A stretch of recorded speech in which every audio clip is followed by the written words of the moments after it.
Okay, guys. So first of all, I want to wish everybody Chodesh Tov, which means a good month in Hebrew.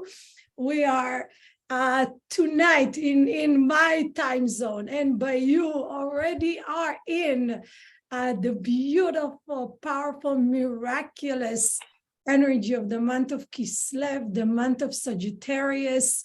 Definitely the month of miracles. And this is one of the things that we always have to remember in this month. I was speaking with Rabbi Amichai before, and we talked about the fact that, yes, a lot of times when we look at astrology, I'm an astrologer. I'm assuming you guys know it by now. A lot of times when we look at astrology, it feels like, oh, what do you mean?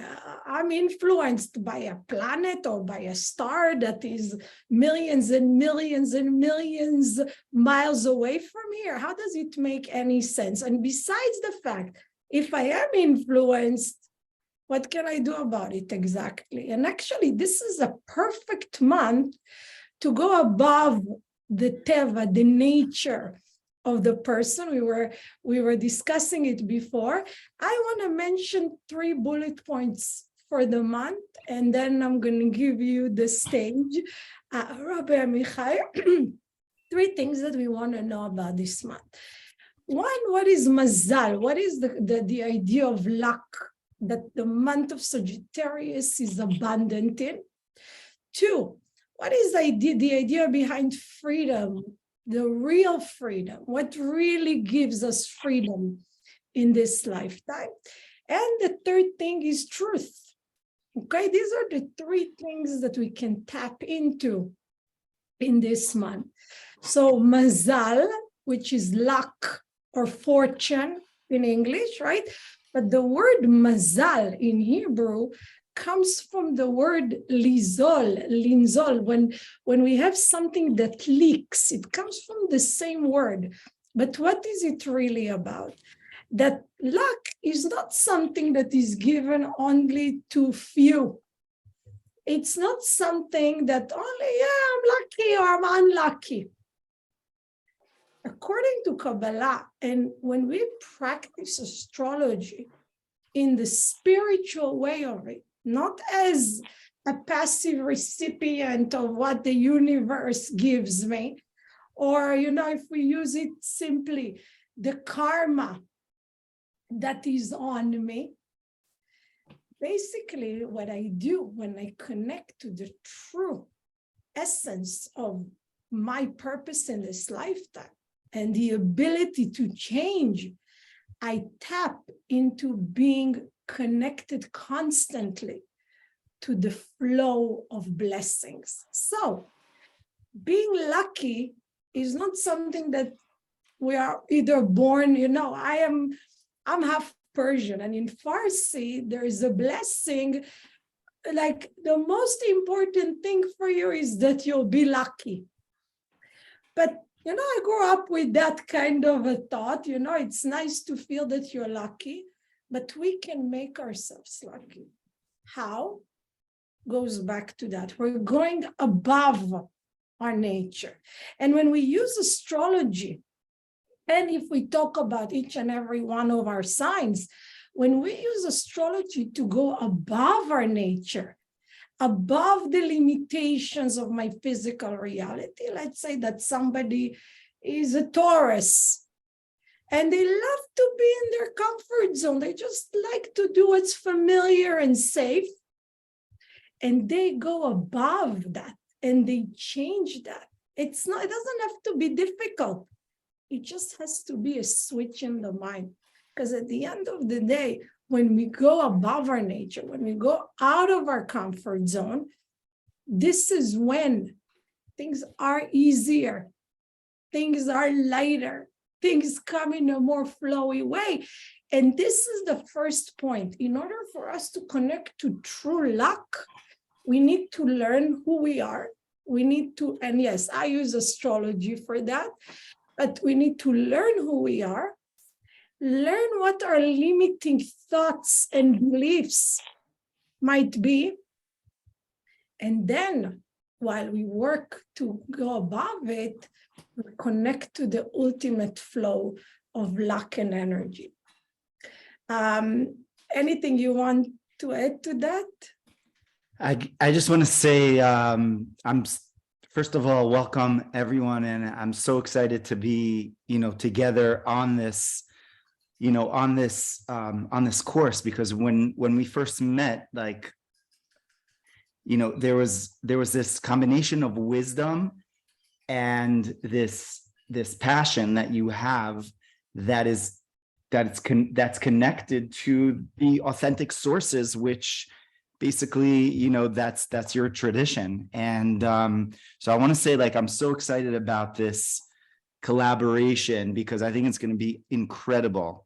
And Yes. so I want to, first of all, welcome everyone that's on, and a happy new month of Kislev. And the month of Kislev is such a powerful month. It's a month that we go into the hiddenness of who we are. It's actually a very complicated month, but in a sense, it is actually, Kislev comes from the word being fatty, being submerged in something, but on the same level, Kislev, almost like the fat of the oil, we draw from that depth and we're able to draw a much greater light because we reveal that depth that's there. So there's this incredible wisdom that's there on the month of Kislev, which I'd love to really touch upon a little bit more, Rachel. But just to jump in on what you were saying on Mazal, and I love what you were saying there on Mazal and connecting to our flow and our Teva and who we are. Because if we think about it, that's what Avraham Avinu really did. Avraham, the first of the forefathers, he actually wrote the first book of astrology, which is called the Book of Yetzirah. And many people are like, what? What is astrology, or what is that? Avram was an astrologer. He looked into the stars, he looked into the cosmos, and God told him, Lech lecha, go out of yourself. Me'artzecha, u'mimoladetcha, u'mibeit avicha, go out of yourself. Lech lecha me'artzecha, from your country. Eretz comes from the word ratzon, from what are your ratzonot? How are you inclined? What month were you born in? What kind of Retzonot are you kind of really connected to? And it's very hard to get out of, as we all know. And which is why this wisdom of astrology, right? If used correctly in Kabbalistic, that if used correctly, then we could just go beyond that limitation. Moladetcha is from the word what we're ingrained with. Moladcha, we're born in a certain way, right? We have that nature and nurture. Beit avicha, that's my father's things. My father's or my mother's, what we call baggage, that we all have a ton of baggage of, and we all have this baggage that we're getting through. So we could spend years and years, and most of us all know, we know this. We could spend years and years in therapy and trying to figure out, where does this come from? Where does that come from? And on the other hand, what I've found as being a tremendous tool of understanding ourselves and our makeup is understanding who we are, basically based on the month that we're born in. Yeah. And the week that we're born in, and the day that we're born in. And I know that this is what you do on the day-to-day level. You, right. And really reveal that. The hour moment, the minute sometimes even makes a difference, right? And it's a very important point that you said. Even when we look at the story of Avraham, the patriarch Abraham, how when he comes out and he looks at the stars, and God says to him, your descendants are going to be more than the stars. But actually, it's a way of the Creator to give a message to Abraham. You need to be more than the stars. You're going to have children, even if the stars tell you won't, because at the moment that you go above the influence of the stars, this is when all the miracles are happening. So I'm so happy you mentioned that. It's an extremely important thing.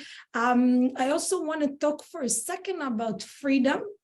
And I'm so excited also for the course that you and I are giving. We're going to go deeper into all the signs, and we both have, our own gifts to bring and our own knowledge and experience. So I'm actually super excited to do it with you. And what I want to say is that when we look at the idea of freedom, I'm going to just say it in a few sentences. The biggest issue with freedom is when we think that freedom is something that means I need to go with what I want to do in every given moment. And that's what freedom means. But a lot of times, freedom like that actually comes from our teva, from our nature. Like, I want right now not to talk to anybody, or I want right now to be lazy on the couch. I'm not saying that sometimes it's not good to be lazy on the couch, but where is it coming from? And when I understand that when I purify the ratzon, the desire, the will, where is my desire really coming from? That desire, if I operate from that purity of the desire, this is the real freedom. If I really understand that nobody can take away anyone's freedom. When we came to this world, the Creator gave us free will. And free will means that I choose. I take accountability. And in every given moment, even in situations that I feel, how am I going to choose? I can't choose. I have to do it. There's no such a thing, because we have to understand that true freedom is the freedom of choice, the free will. And the more we tap into it, the more we understand that no one can take it from me. If I choose to be in a certain relationship, it's because I choose it. If I choose to stay in a certain job, it's because I choose it. Yes, maybe if I leave the job, I have to deal with the consequences. But the idea of free will is the true freedom. We have the permission at every given moment to choose. That nobody, even the Creator, doesn't touch it for us. It's our work. And, there's so much, I'm sure, that you can also say about the idea of free will, right? It's everything. It's everything. This is what we're in the world to do. I mean, Viktor Frankl just, totally said the only thing that we have is free choice. You could take everything away from a person, right? Man search for meaning. But the way that they react, the response that they have, the responsibility, the ability to respond, is what makes us godly beings, which I think is so important to really infuse and for us to really understand that we are godly beings. And when we talk about this world of, people think like astrology, and when it's out there in the world, I would say in the secular world, there's this connotation and association to it that you're basically stuck, and you could just read, the back of the newspaper, and it tells you, oh, today's going to be this great. Oh, it's amazing. I don't even have to do anything. And it's like, that's pop, like astrology. And it's the furthest from the truth. And it's not what we're going to be talking about. It's not what we're really delving into in Kabbalah and astrology in our course. We're really going to be going into what are the planets, what are the particular months, what's the energy of the months, what is there within nature. Like somebody asked me, is like astrology even real? I'm like, is a mountain real? Right? Would you just say there's no mountain there and I could just walk through the mountain? The mountain is there. Your nature is there. You may not see it or feel it, but it has a lot of energy there. Your brother and sister may be a completely different nature, or your son or daughter, or your husband or your wife, because they're just born in a different sign, and they have a completely different nature. So if you want to know how to have a relationship with them, you better not go head to head with them saying, why aren't they like me? Because you're going to waste so much time. You're going to waste years and years of aggravation, and as opposed to knowing, oh, they're a Sagittarius. They're a Kislev. They're just fiery beings. Like I have a son like that. He's just a fiery being. And like they're just going to react in that way. And the other child is going to react in that way. And your spouse is going to react in that way. So it gives us like how do we work with others? How do we better our relationships? How do we, as opposed to saying, there's an expression in Hebrew, rosh bakir. There's like a head that you bang your head against the wall. You're like, this child or this spouse needs to change. This person needs to change. But whatever you do, you're not going to change them. You have to work with them. And the same thing goes with us. We have to work with our nature. We have to work with who we are. And that's really so powerful. I mean, it really is. It's life-changing because in the olden days, they didn't have all these modalities of therapy.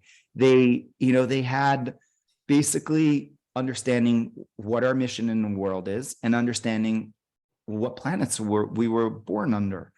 And that's the beginning of all of science, is man's search for meaning, basically, right? That quest of looking out into the cosmos and saying, who am I? What am I? What am I here in this world to do? That's what Abraham did. What is this? And they looked outside of themselves for the answer, but then it's also looking inside of ourselves for the answer. Right. And this is the incredible beauty of the connection of these two worlds. It's looking outside of us, but it's ultimately looking inside of us, because we've got the choice, like you were saying before, the ratzon, the ability to choose. Right. And when we talk about, everything that you mentioned, the looking inside, the seeing who I really am, and that work is the work that leads to the third point, which is the truth. A lot of times, Sagittarius, as if you have a Sagittarius in your life, I also have a son that is a Sagittarius. And a lot of times in different situations, I would tell him, can you say it in a way that is a little bit more gentle so I can also receive it? Because it's not easy, right? Not easy, because the truth is so loud in their ears and in their heart and in their mind that when they say it, they're just gonna sometimes throw up the truth on you. And sometimes it's not the most comfortable thing for the other person to hear. And Sagittarius are known for being a little bit tactless, right? And the thing about the energy of truth is that, first of all, yes, many times the truth can feel very strong to me. But I also have to remember that no matter what, I am a person, and the truth always filters through my filters, triggers, childhood, past lives, whatever I'm coming from. And not only that, even if something is a universal truth, the work with truth is to communicate it, if it needs to be communicated in a way that is really caring for the other person. If I just come and say something to someone just because it's truth, but it's not going to give them anything. You know how there's the halacha, there's a part of the Jewish law that says that if you come to somebody and tell them, let's say, oh, this is not, you're not supposed to eat it, it's not kosher, or this is not that you break Shabbat, or it's actually eventually the energy, the negative energy is on you. Why? Because my truth is right for me.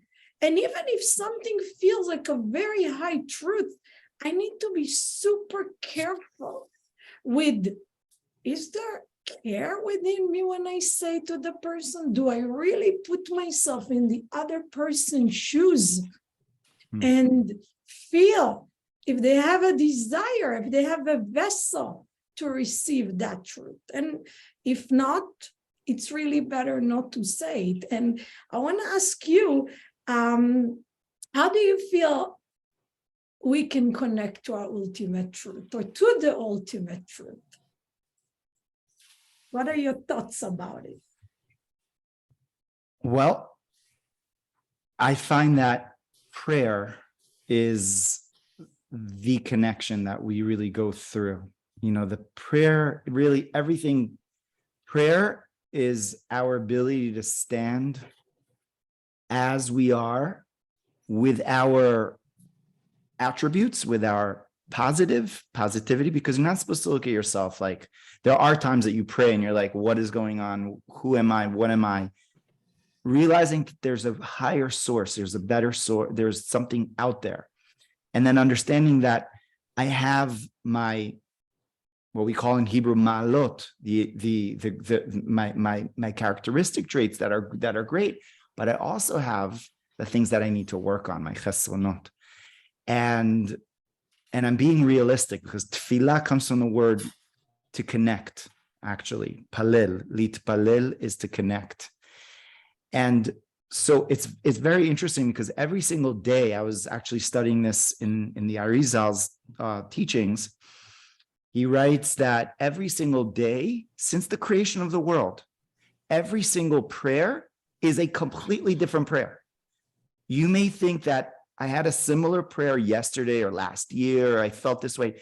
Every day there's an energy, there's a life force that's in the universe and that's within me that needs to be uplifted. And in fact, the whole Kabbalistic tradition has to do with uplifting these, the outer world, essentially, and the inner world. But we're doing the same. We're doing them both. And when we understand the outer world that we're in, basically understanding that this month is a particular month, this day is a particular day. There's an energy in this day. There's a positive day. It's an auspicious day. Well, if it's an auspicious day, you want to do, the Talmud says, you want to make certain deals. You want to move. You could get married, or, act upon certain things during that day. It's like it says, it's better to move on a Tuesday. It's better to, certain days are better than others, because that there's different energies. But when you understand it, then that also gives you the ability to work with it. In other words, you're not going to. Question for you. I have a question. Yeah. So if somebody is listening to us and they are not so into the, either the Jewish kind of prayer or whatever other, the Shacharit, the Mincha, the Arvit, like all those things, is there a way for a person to pray without necessarily knowing Hebrew, or without necessarily having a certain written way of praying? Is there something that in for people that are maybe more just not into a particular religion, how do you think they should pray, or what is your perception on that? Well, actually, before the prescribed prayer, as you're mentioning Shacharit, all that, people used to pray in their language. So essentially, prayer is a connection that one has with the greater being, with God, who is the, like we say, Einod Milvado, there's nothing else besides for him, right, in the universe. And having that consciousness is such a powerful consciousness. So it may take a person an hour, perhaps in meditation, perhaps it may take less, but each person in their own way, in their own style, in a sense, prayer means to connect, but it really means to anchor, I would say. So to anchor, sometimes you don't have to say much. Like it says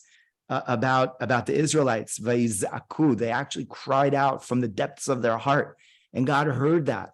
So yes, there's an idea of enunciating, of saying the words, but there's the inner prayer, which Rabbi Nachman speaks about, Rabbi Nachman of Breslov, like there's hitbodedut, saying things in your language, and actually humming, and having, the meditation, the mindfulness, which the great Kabbalistic traditions have, in meditating. So I love it. And if I can just say something about it, I think that at the end of the day, what you're saying is really so powerful, because it's first of all about understanding that there is a source. There is a higher source. And when you say en od milvado, which means there's nothing but him, it means that there is really nothing but him, which means we are a part of that oneness. It's not that we're separated entities from the creator. It's all one, and that's it. And that's what we talk about Abraham a lot today, but that's what Avraham Avinu came up with, the understanding that it's God is one, not that there is only one God, that there is really that oneness that we are part of. And when we make that connection or that anchoring to that ultimate source of everything, because so many times we have issues, fears, challenges, we forget that when we connect to the totality, we can manifest, we can create things in our lives with the creator. We are a part of that whole thing. So I love it. It's like the importance of doing it on a regular basis. And I think if I may, I'm not obviously not a rabbi, but what I see a lot of times, it's like, yes, I love the idea of praying. And I think that praying is, the way I see it, it just, when you do it in an orderly way, when you wake up in the morning and the first thing you do is connect to the creator, I feel it's like more like a reminder. It's like it's reminding us, remember, you're not alone, and you're here for a higher purpose, and you have a source that you can, in every given minute, tap into and see miracles in your life and manifest things in your life. Exactly. And I want to say just one more point on this, that in traditional Judaism, right, there isn't that understanding of astrology, or for that matter, the spiritual worlds as much. And it's more about like you wake up in the morning, whatever it is that you're doing, the same thing that you're doing. And so there's that stress on the action, the dogmatic action, which is a little bit it's not as powerful as it can be. Because what is that, and what do I mean by that? It's not as powerful as it can be, that if we do delve into this wisdom, and this wisdom is meant to be delved into. In fact, that's one of the prerequisites of the world changing and shifting. We need to have this inner wisdom really go out there to the rest of the world. But by knowing that, and then having that deeper anchoring, then like what you're saying, Rachel, then we're able to manifest, because we realize that we're connected to a higher place. We're connected to a higher source. But if you don't even understand your source, right? And that, which 99% of people in the world are living their lives, dogmatically, just, day after day after day. And it's basically an unconscious way of living.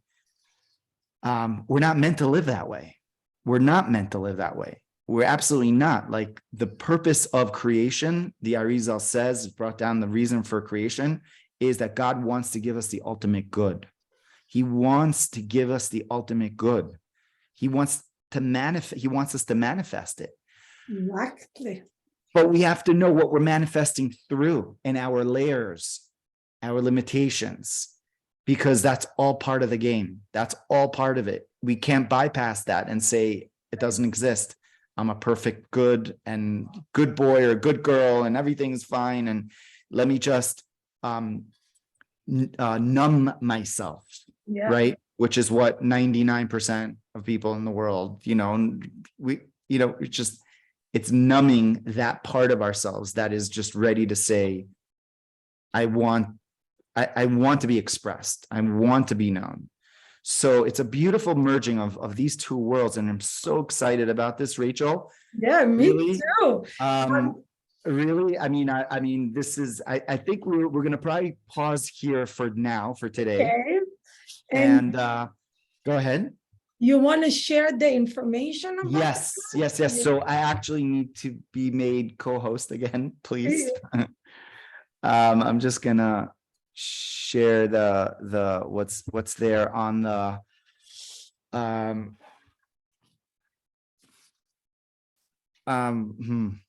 okay, so it seems like I can't share that, but Okay, can you we're remember the basically, dates and yes, so everything? we're starting on November 28th, and it's going to be this incredible 4-week like deep dive into what we were talking about in greater detail on all these levels. What are the stars? What are the constellations? What are what is your moon sign, your sun, your ascending, and all this incredible, very fascinating, and I think like life-changing information, all for the purpose of blending it and understanding it based on the Kabbalistic tradition. So we're really excited to have you all on, really, and to really to join us on this incredible journey, which is going to be really a transformational journey. It's all about like understanding it on understanding these concepts on the Kabbalistic, on the spiritual, on the anchored, what we call on the coming from the side of, you know, of light, and the side of, you know, of that perspective of Judaism and Kabbalah.